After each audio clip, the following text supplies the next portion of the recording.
Hello and welcome to Celebrating Simple Life. I'm Kimberly and I've been planning parties and incredible events for the past 15 years. I'm passionate about connecting people, making gatherings purposeful, and making the most out of every moment. Join me as we learn together how to find joy, celebrate the simple things in life, use events to grow your business, entertain with purpose, and have a whole lot of fun along the way. Cheers to Celebrating Simple Life.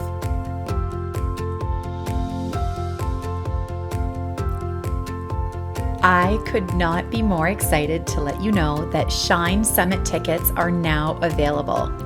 Shine Summit takes place October 1st, 2020. So you have lots of time to reflect, think about how this event might be exactly what you have been looking for. This is going to be a day that will change your life. If you are an entrepreneur or a leader in your industry, maybe you're dreaming of making changes in your life, you will not want to miss this opportunity. When you take time to invest in you, your business, it affects all the areas in your life. It benefits your family, your community, and all the relationships around you. I am literally so passionate about connecting people in ways that help them grow, and this Shine Summit is the perfect opportunity for that. I have experienced firsthand how investing in myself and in my business by attending an event such as this can absolutely change the trajectory of your life, because it has happened to me. Here's why this is powerful. Life is hard. Business is hard. And some days it honestly doesn't take much to feel like everything is going in a chaotic direction. And what is the point of putting in all of the work and effort that running a business and being a leader within your organization takes? But I'm here to tell you that Shine Summit will not only inspire you and give you all of the feels, you guys, but this Shine Summit is going to give you hands-on, tangible tools that will help directly take your life and your business to the next level. Being surrounded by like-minded individuals and those who have been in their entrepreneurial and business journeys longer than maybe you have is absolutely essential. Hearing from them, hearing their stories, hearing their mistakes, and how they're willing to share their experiences, vulnerability, and really try to help you avoid those same mistakes. We have experts from all over that are going to be coming to share their expertise and to grow together. You will be blown away by our headliner, Sarah Heron. Isn't that the girl from The Bachelor? Why, yes, it sure is. Sarah is a force to be reckoned with, and she has taken her experience of being on a public television show and putting her story out there in the world and taking her disability that she was born with and turning it into something extraordinary.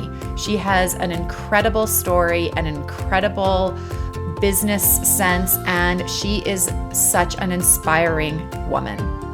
And you get to hang out with her and be inspired. This summit has been created to surround you with a community of incredible women who will challenge you, help you grow and thrive, and we want to see you there. Imagine the energy, joy, and engaging lessons that you get to be a part of and incorporate those directly into your life and business in ways that are specifically tailored to you. We will be talking about leadership, marketing, social media, overcoming adversity, reinventing your business in new and unique ways. This is not the type of conference where you are just going to hear speeches and leave with a few notes.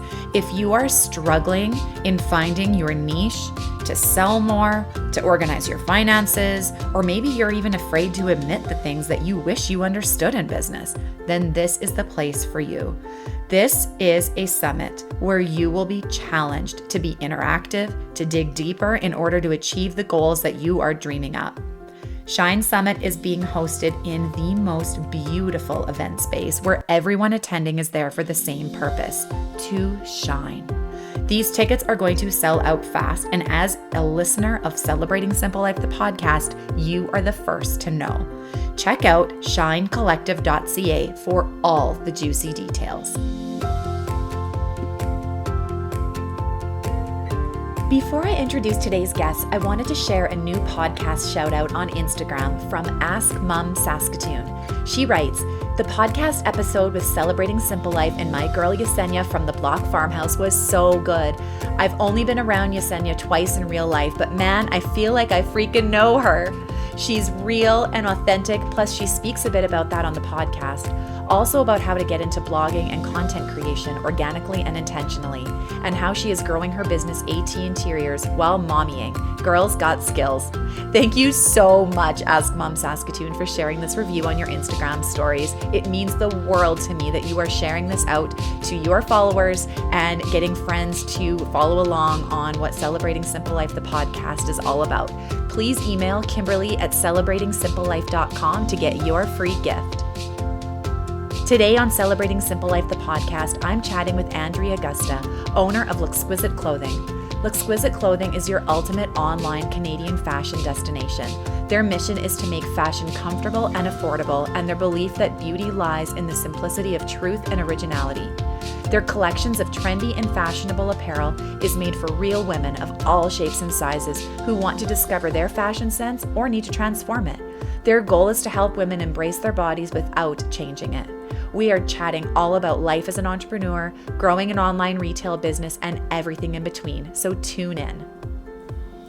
Hello, Andrea. How are you? I'm good, thank you. Good. I am so excited to chat with you today. I love following what you're doing on social, and meeting face to face is always cool to bring Instagram to life. Yes, exactly. Yes. I find that that's like a lost art sometimes, where you like forget sometimes in a week. You're like, oh, right, we have to actually meet in person sometimes, not just be living in this digital world. Hey? That's true, yes. So I love what you do, and I would love to know, I always love the inside scoop on how business has started and what makes you you, and just hearing the full story, because like we were just chatting about, it's sometimes easy to not be able to articulate that as easy on social by just posting like still photos. When you actually hear a conversation and can hear somebody talking about it, suddenly it sort of just brings the whole story more clear for people listening to it. So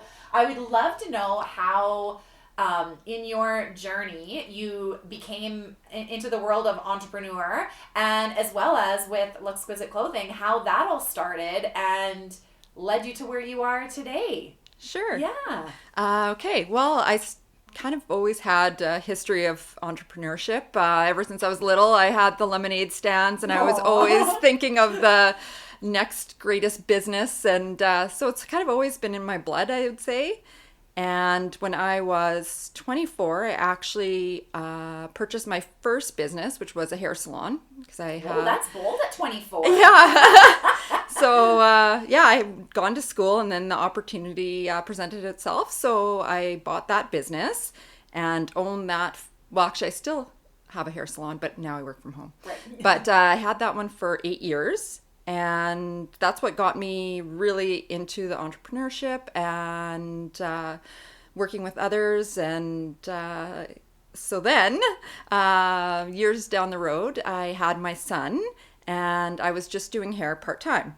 And I wanted to do something or find something that I could do during these hours where I was up late at night with him, or, just like those crazy first few months when you have crazy hours. And I was talking to a friend of mine at an exercise class, and we thought of the idea of an online boutique. And we thought, well, that could be something that we can work on at 2 a.m. if we're up with our kids, or, whatever it is. And being online, we wouldn't have to have that storefront where we maintain it for certain hours. We could be flexible. So we came up with the idea of Luxquisite Clothing.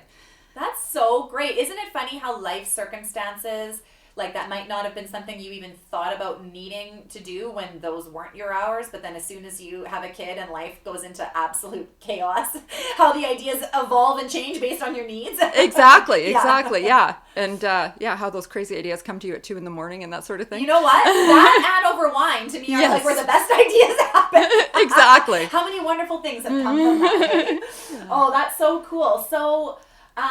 So then are you in partnership together with somebody in this business now too? Or how does that? We were partners up until last year, so 2019, Yep. she got very busy with her full-time job. Yep. So then we had the decision that I would just continue on. So now it's for the last year, it's been me, year and a bit now. And so I'm just trying to grow Luxquisite and continue on. And Totally. Well, the merchandise you have is beautiful. I thank love you. looking at what you're posting there, and that's what I like. I like not necessarily needing to go into a store during the hours that they're open, but hey, it's 11:30 and I can't fall asleep. Maybe I'll just scroll online for a little bit. Exactly, and that's the other Right? thing. We wanted to start it so that, moms that are busy and, instead of having to take their kids to the store with them to try on clothing, we can, bring it to them, send it to their doorstep so that, it saves a step when you're a super busy mom. Yeah, that's great. So in this journey, obviously I feel like it's always the piece of, oh good, I got a business and everything's just been rainbows and sunshine and there's nothing else. That's the story that everybody sees with the little like square snippets of Instagram of here Right. you're just seeing great, everything's good, and your close people know the inner workings of how it works to run a business. But what would you say in the juggle of owning a business, and did you still do hair from home, so you're still juggling multiple things, having a child, everything in between? How do you find that you have kept the balance of trying to do it all, which I think all of us think we need to do, Right. I think sometimes it's overwhelming. Some days I'm like, I need about 4 or 5 more hours in a day. And it can be like minute to minute. 1 minute you're fine, and the next minute you're like, not fine, not fine. Exactly. So one thing I've started doing is more planning, basically writing down goals and strategies, and I've Post-it notes all over my house everywhere, so that I can remember to do things. And so that's helped. Another thing, let's see, what else do I do? I try and start my day every day with exercising, because I find that clears my mind. I can get a fresh start to the day. It's such a mental game sometimes, isn't it? It is. Life in general, never mind owning your own business. Yeah, exactly. Yeah, that's amazing. So what would you say that I think a lot of the questions that I get asked sometimes, and I have been in business for myself in very different capacities for 15 plus years, and get questions from people sometimes that are just starting their own businesses, and it reminds me of how I felt years ago, and so you try to put yourself back into that process. But I've also evolved and changed in the business I was in, so it has felt like restarting and creating something brand new sometimes, even when you've been doing that same thing for a long time. But rebuilding something different is kind of like having a new business again, where you're redoing stuff. What would you say were sort of some of the steps? So you're dreaming up having this, for backtracking a little bit, dreaming up having this clothing business, and you and your friend are just chatting and shooting the breeze, not really probably even thinking anything of it as you're talking about it. But what were the steps that you took after coming up with this idea? And I think you were kind of almost essentially trying to solve a problem that you were currently having, right? You were Exactly. like, I have this time. So you were coming at it from the perfect way of thinking through a business. But what were the steps that you took from, okay, hey, I actually think that this idea is something I want to move forward with it, and taking action versus just leaving it being an idea? What did you do? What was your first kind of step that you took? Let's see, what was our first step? We started with thinking up. Basically, we had what we wanted to fulfill, which was that need for having a clothing boutique that would, drop off clothes for you, or, that 24/7 shopping. And so then we started a business plan, and we started with help from a couple local groups in Saskatoon, actually. And then from there we went to, okay, now we're going to need suppliers. So we had to find our suppliers, and then you come across problems with finding, we wanted a lot of local sources. And in Canada at the time, this was almost 7 years ago now, there wasn't a lot of wholesale out there. Now it's become amazing. That was Canadian, Gotcha. right? Yeah. So now it's definitely strides have been made, and it's been really nice to be able to bring in the Canadian labels and that sort of thing. But so sourcing was a big source of problems, basically. Yeah. And then when we started, the Canadian dollar was basically on par with the States. Yeah. Yep. So, I mean... Which changes the bottom line immensely, It I'm does. sure. We had to do a lot of basically research into what we were going to do when our dollar dropped. And so we ended up even going as far as Australia to find suppliers and that interesting. sort of thing. Yeah. So, yeah. So there's always something coming up that throws a curveball at you. Just when you think you have your system in place. Exactly. Yeah. Yes. It's like having kids. Yes. As soon as you think you have your strategy down, then the next day happens and you're like, wait a minute, I got to throw that out the window. That's so true. Yes. So that's really cool because I think sometimes those little hang-ups in business, which a lot of the hang-ups are similar in businesses, just kind of pertaining to what the industry would be. They're not the same hang-ups, but there's hang-ups nonetheless, no matter whether you're self-employed, whether you work for somebody, whether you're a leader in your industry, whatever the case may be, there's always something, right? And I think taking those little hang-ups and either deciding, do I want to be moving forward? Are these too much for me to be able to continue? Or is this energizing me to try to figure out a solution? And that sometimes is what separates, I think, the entrepreneurs from those that like the idea, but don't necessarily have the same kind of, I don't even know what it is, the energy or the stamina to sort of pursue things even when it's real hard. Right. I agree. Yeah. That's Right? Yeah. Yeah. Because it's hard to know sometimes when you see businesses being really successful and not necessarily just defining success from a financial perspective, but just whatever you feel success is for that in growing a business, it's hard to sometimes understand why a certain business would work and why one doesn't.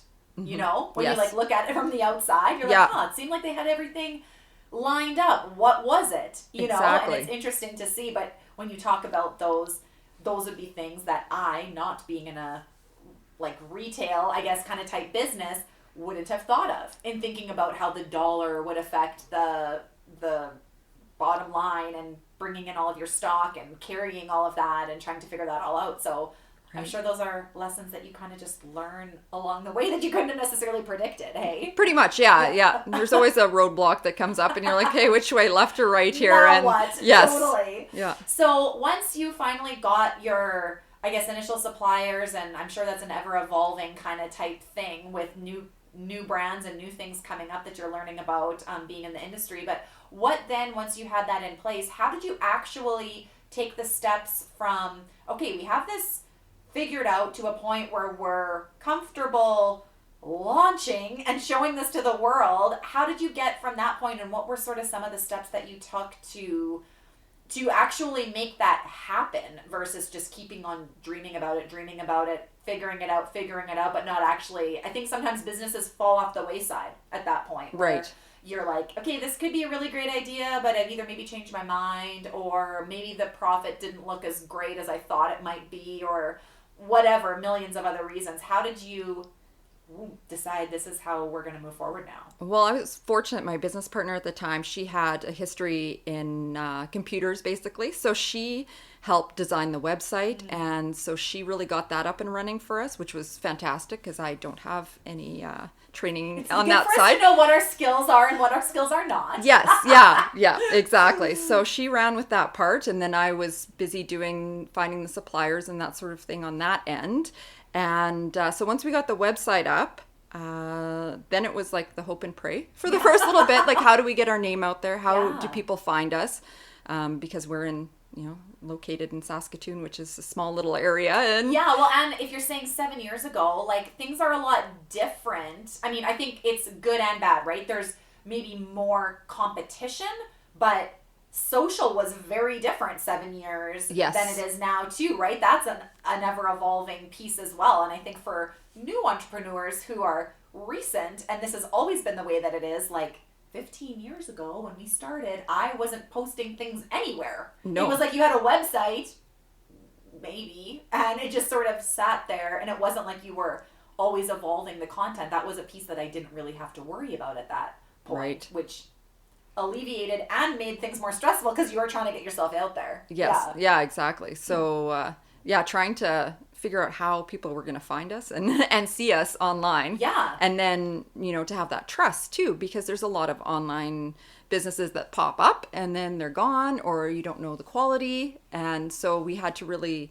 kind of fight for the first couple years to, get our names out there and, show that we had the quality pieces and diversity and what people were looking for in our core, basically. So where did you find, then and now, I guess, throughout the evolvement of your business, where did you find, once you had your website up and social and getting out there, what were some of the ways that you, because I think that it's so easy to feel overwhelmed in this part. On a daily basis, even now, me being in business for the length of time that I have been, it's a constant sort of, am I doing enough?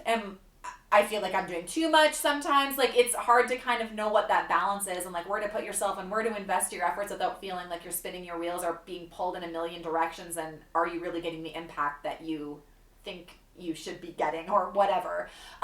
Where did you find initially and now that were sort of the places that you realized were the best places for you in your industry to show up? Right. We started with trade shows. We just did any trade show we could basically find. Yeah. We were doing, we were at schools. We were popping up at schools. We were popping up at little craft events, everywhere we could possibly be, just to try and get our name out there for the first year or two. And after that, we kind of realized which were the events that drew most people towards us and that were catered more to what we were selling. And we've just kind of expanded on that. And I've kind of just, in the last couple of years, kind of refined, where I'm going to be popping up and that sort of thing. Yeah, because that's a lot of work. It is, yeah. Because we move, at the time we were moving our entire stock, every pop-up. Right, yeah. So you're not just showing up yourselves, you have all of your inventory. Yes, yeah. So. Wow, yeah. Marketing, marketing is not for the weak of heart at the best of times, but when you actually have physical products that you are taking down and setting up, in my industry with events, hauling everything to an event, setting it all up, taking it all down, bringing it back. Yeah, that's a huge labor of it's one thing when you're doing it for a client, but it's a whole nother thing when you're doing it to market your own business and to set everything up, and it can be exhausting after a while. It can be, yeah. Especially in a small group. And some of those trade shows, they're 3 days, which is okay because then you set up, you have time to set up, then you're there for 3 days, you have your base, and then, then you can take down. But some of them we were there for 2 hours. Right. So we'd bring everything in, set up for 2 hours, and then take everything down and, Yeah, you do live and learn. You do live and learn. Yes, exactly. Totally. So what would you say then as you continue to grow? So you've now been in business for 7 years, you said, and so do you find that you operate across the whole province, or do you feel like you're mainly in the major centers, or where do you find people are mostly hearing about you and where your clientele is coming from? We've been really fortunate over the last year to be pretty much Canada-wide. I do have sales down to the States. I've had sales to Australia and France and Poland. So it's been really neat to see who is looking at our site and where these sales are coming from. But definitely it started local. We started really, small town kind of thing, and one person would tell their friend and then another friend, and that's basically what got us going. And then from there we could expand to, then we were provincial and then now nationwide, basically. Yeah. That's so great. I love hearing stories like that because I think sometimes, I don't know if this is just as a women or whatever, but it's easy when you very first get into business where you're either thinking so big that it feels pie in the sky that you're like, oh man, I gotta come down to earth a little bit, or not thinking big enough sometimes, right? Where we are prairie people and it's in our nature to think about our community and think about that, but sometimes that almost makes it harder to think broader. And I've heard of so many stories recently of acquaintances and friends in business talk about cool clients that they've end up having these random meetings with through this person that comes about, where all of a sudden you're connected to something super major And all it takes is a few seconds of courage to actually be able to reach out and talk about business in a way that's a little bit bigger than maybe what you think you're capable of. Yes, right? That's Like, exactly true. yeah. I was just discussing that too the other day about how, it's amazing all these connections too that you build from meeting different entrepreneurs and different customers and that sort of thing. Yeah, I think it just really goes to show how you can't ever really predict how relationships and community. I mean, you don't go into forming relationships in a community thinking what you're going to get out of them. At least that's not the point of it. Usually, Exactly. right? You go into it just for the community, and it's amazing what ends up coming out when you start spending time with people that are like-minded in certain ways of business and not thinking about everything the same, but have the same idea of growth and understand that supporting businesses naturally without even trying is going to come back. Yes. It just happens. Exactly. It's That's just inspiring to see It now. is. It really is. Yeah. Yeah, that's so great. So how do you find then with starting small as all of us do and then growing into shipping your stuff worldwide, which is so cool? How do you find now is the way that you feel you connect with your customers the most from a marketing standpoint? I'm sure there's multiple answers to this. Yeah. How do I connect them? It kind of depends on the day. But I think I still try and have a very personal approach to things. If someone has a question on my website or through our Facebook or Instagram, I'm the one that's answering those Right. questions still. So I'm trying to keep it still as personal as I can. I mean, sometimes it takes me a while to get back to people now that it's a little busier. Yeah. But I do want to maintain that personal approach. So I think that's like my number one is just trying to, I don't know, the world is so computerized now too. I just want to try and have a little bit of that personal Totally. touch. And I love that because I think even a big business, doesn't matter the size, you can tell when something is like still being very cared for and curated versus a bot of some sort that you're like getting automated responses for, which Right. just like instantly feels like, ugh, now I have to sit through this. This doesn't feel very taken care of, right? Yes, exactly. But yeah, that must be harder and harder as the business grows to be able to maintain all of that. But that's really cool that you do that. So, hey, you guys, if you're messaging in, you're getting a real response from Andrea. That's right. It's me. It's me. It's a new year, and if you are an entrepreneur like me, you have been trying to plan for success in 2020. Sometimes all of this planning can feel so overwhelming. One thing I know for sure is that investing wisely in you and your business is a recipe for success. I'm all about collaborating with other businesses, and one of the most amazing events you can showcase your business in this year is the What Women Want event in Regina on March 13th and 14th, Moose Jaw on April 26th and 27th, and for the first year in Saskatoon on September 25th and 26th. This urban market meets fashion festival will help you grow your client base and align your brand with the hippest, trendiest, and most exciting businesses across Canada. Year after year, businesses return with larger and larger pop-up spaces because of the influence What Women Want makes to their bottom line. More than 6,000 guests line up each year to be entertained, enjoy local food, sips, and to meet and shop with our partners. It's not just on event weekend though. What Women Want has partnerships that keep on growing. It's not just about the event, it's about connecting and gathering throughout the year to help each other's businesses grow. You can find all of the details online at whatwomenwantevent.com, as well as Instagram and Facebook. And as a valued member of the Celebrating Simple Life community, you get an exclusive code to receive 10% off your booth space for the 2020 shows. Use the code CELEBRATE10. That's an incredible savings to give you the incentive you need to sign up today. That's whatwomenwantevent.com and use the code CELEBRATE10 because today is a great day to celebrate. In this time of starting till now, have you had any setbacks in the business that have, daily basis, right? Where you're like, why am I doing this? Yay, this is the best. Yeah. Have you had any setbacks that you've learned from or experiences that have come up that have sort of helped shape what maybe felt super detrimental at the time, but has now looking back on it has been able to shape you taking the business in a different course or in a way that feels good? Or how have you experienced failures, I guess, to get where you are today? Yeah. Let's see.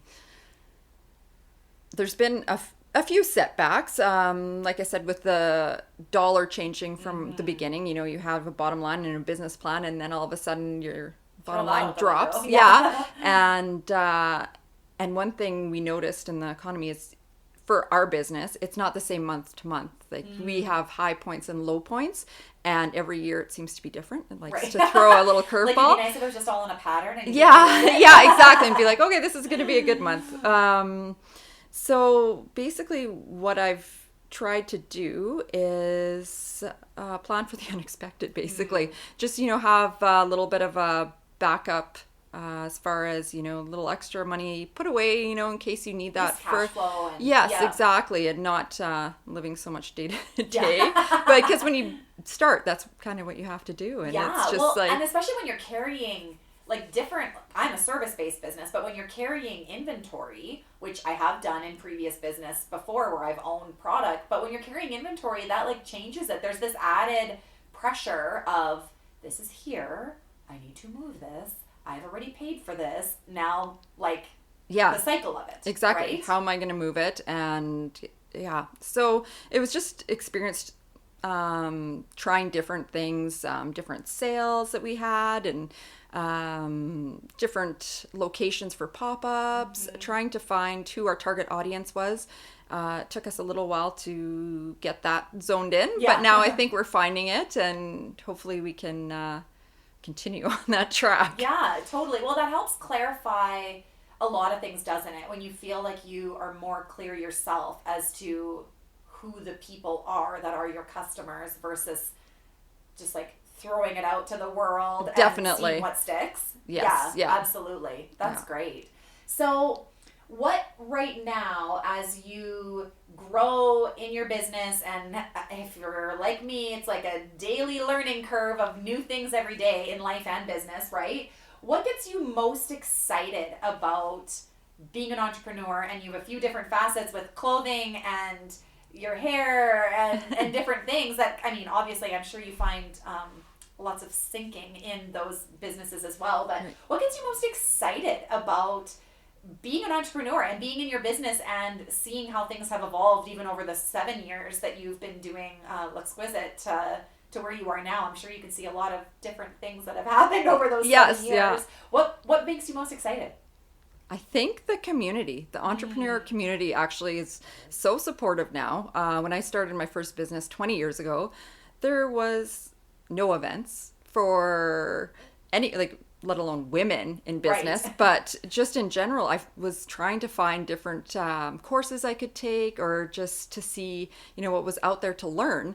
And there really wasn't much. You could go to university and take some classes or this or that, but there wasn't anything specialized. Now I just find every day I'm on Facebook and there's a new event that I'd love to attend. Totally. Or and then just different groups of people that I've met. That really motivates me, and you see them and supporting one another. It's really nice. I agree. I feel like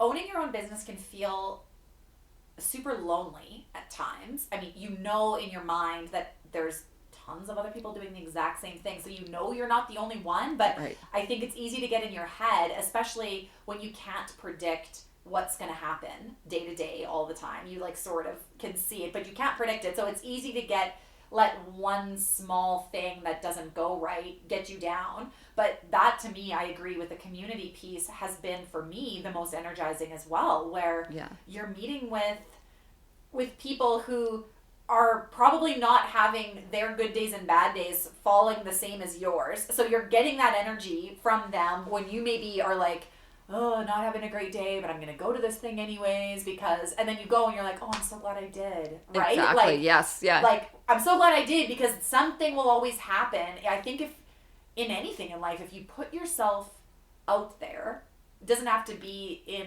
wildly brave ways, but even small ways of just showing up to something and having one conversation with somebody, for me, in my experience, has always come back tenfold to oh my goodness, I was totally going to stay home tonight and blow this off because I had a bad day or whatever the case may be on certain days.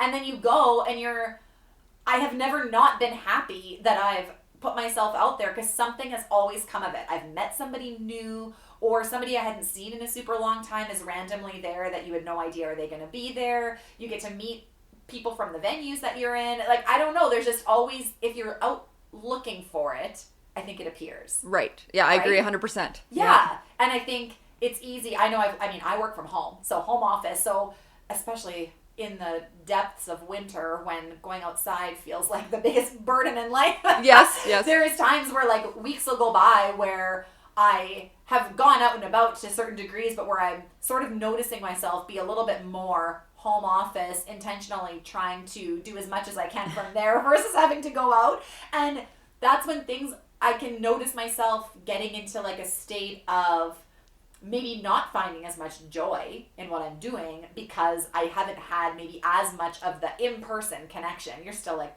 chatting via email or social or whatever the case may be, but that's not, in my opinion, real meetups. It's like different. They are real. I have lots of Instagram friends who I would consider friends whom we aren't meeting up on a regular basis, but there's still a camaraderie and a thing there. But the face-to-face. Yes, that's so important, I think. Yeah. And I think you have to kind of actively do that because life's busy and full. And you're running a business and trying to have a life and family and all of everything in between. Exactly. Totally.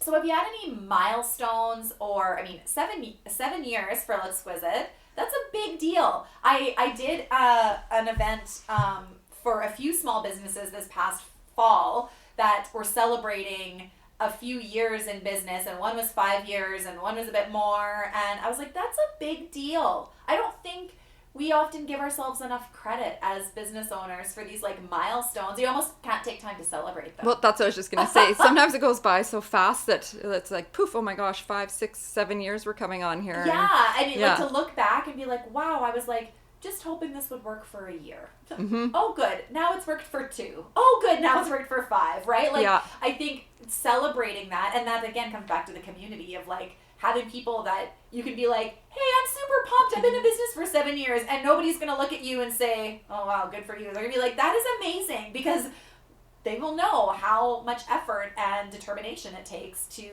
continue to have the momentum to grow that. So do you feel like you allow yourself the time to celebrate those like milestones in your business, or how do you celebrate your victories in business? Luckily I have some amazing friends that kind of help me sit back and take notice of them, because sometimes you get so involved in your own business that you don't really notice them until someone points them out to you. Totally. So that's been great. And the 7 years coming up is fantastic. And we just broke 6,000 followers on our Instagram page, which we were excited about. That's great. That was a slow start for us, because 7 years ago Instagram was like, what? We'll take a picture of I don't know flowers. if this Instagram thing's really going to take off off 7 years ago.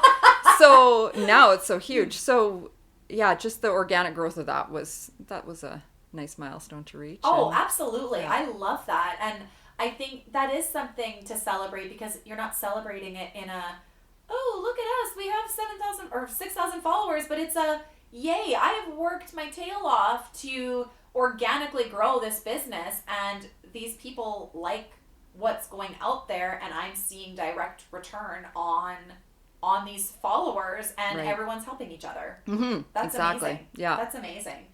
So, how do you stay, I know we talked about staying connected in community and stuff. What do you feel motivates you on a daily basis when you're in the grind of business? And some days, at least for me, feel super easy, and some days do not feel super easy. Yes, I agree. What's your biggest motivation?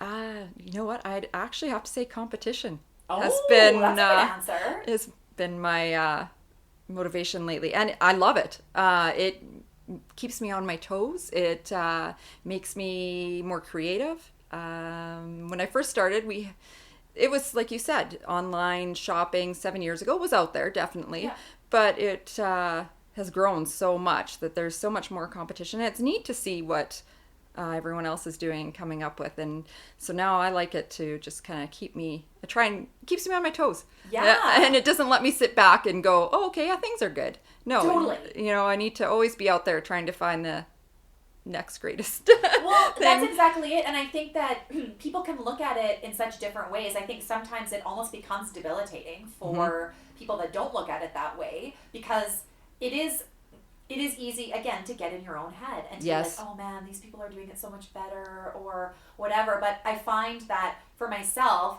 if for some reason I get into a mindset of doubting my own abilities or doubting what I'm doing, that means that I need to be spending more time focusing on my own personal development. Like something is off then. Right.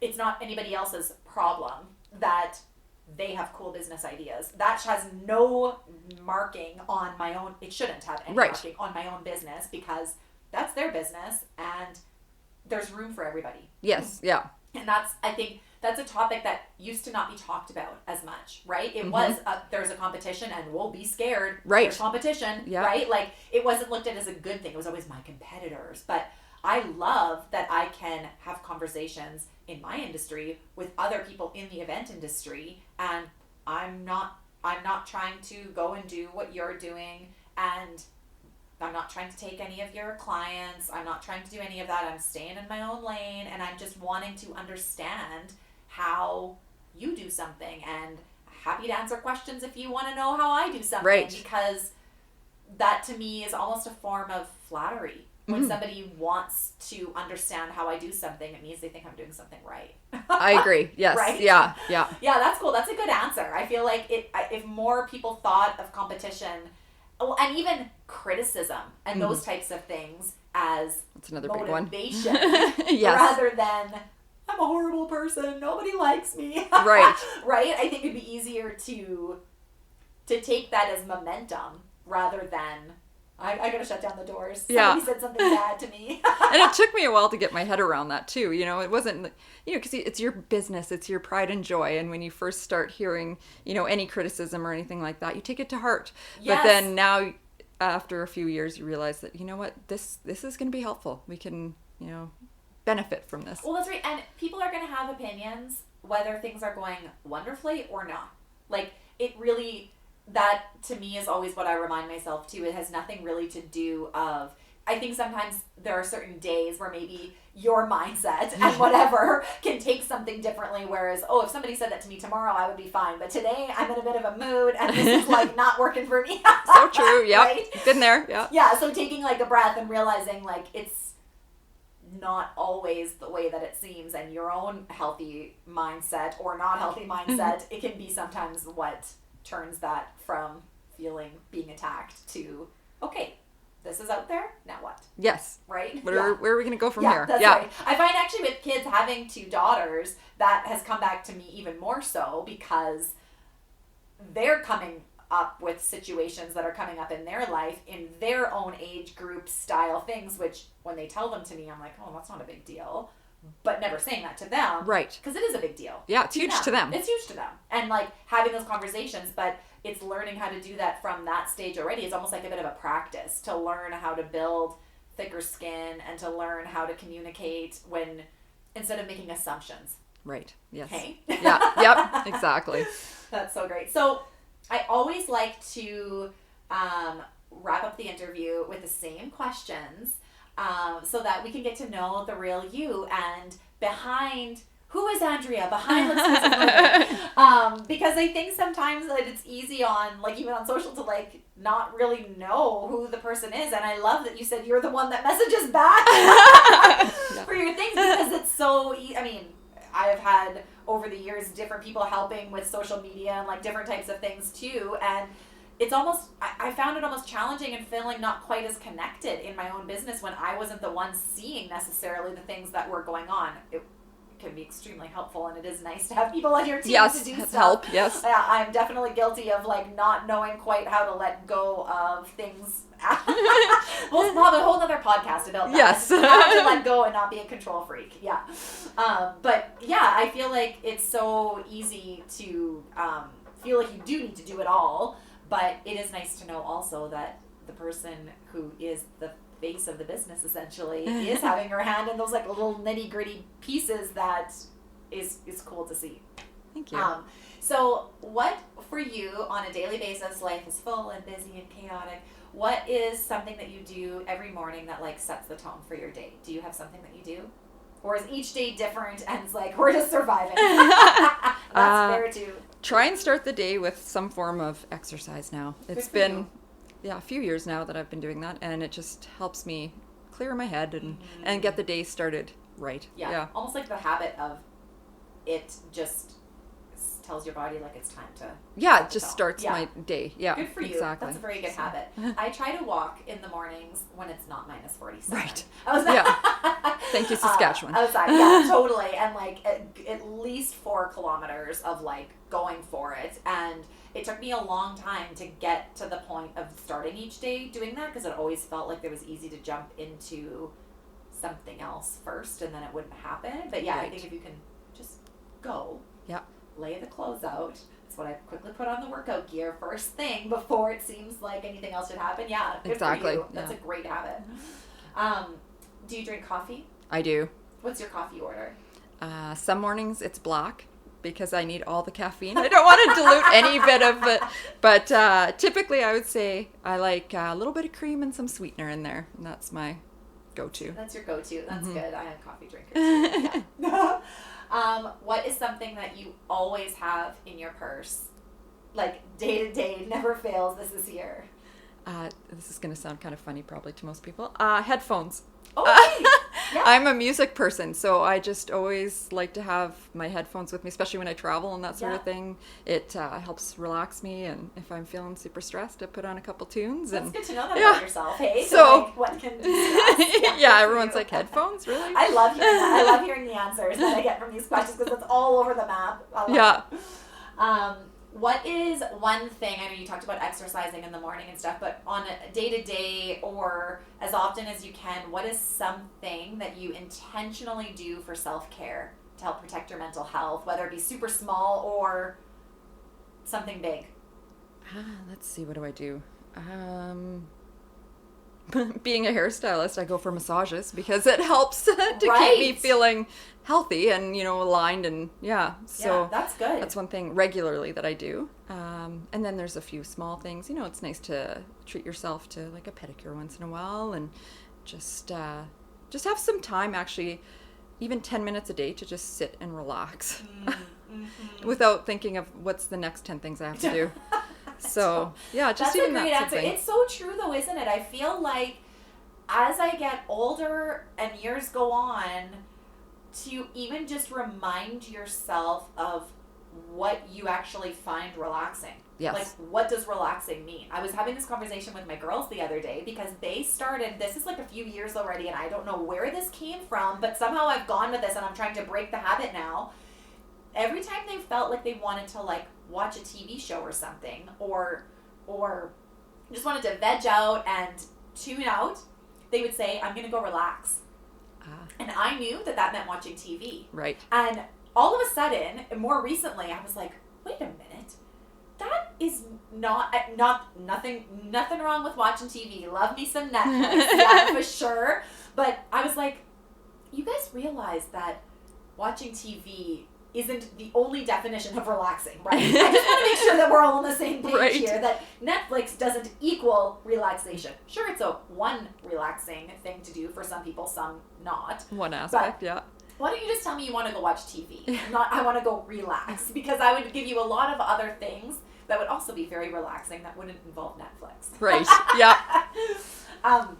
So I love that. Yeah, I think that there's so many little things that we can do on a daily basis that are even super small. Even just taking a minute to drink your coffee. Yes. With nobody else. That coffee first thing in the morning. Nobody else talking to you. Yeah. What is one piece of advice that you would leave the listeners today, as if you could just, they only remember one thing?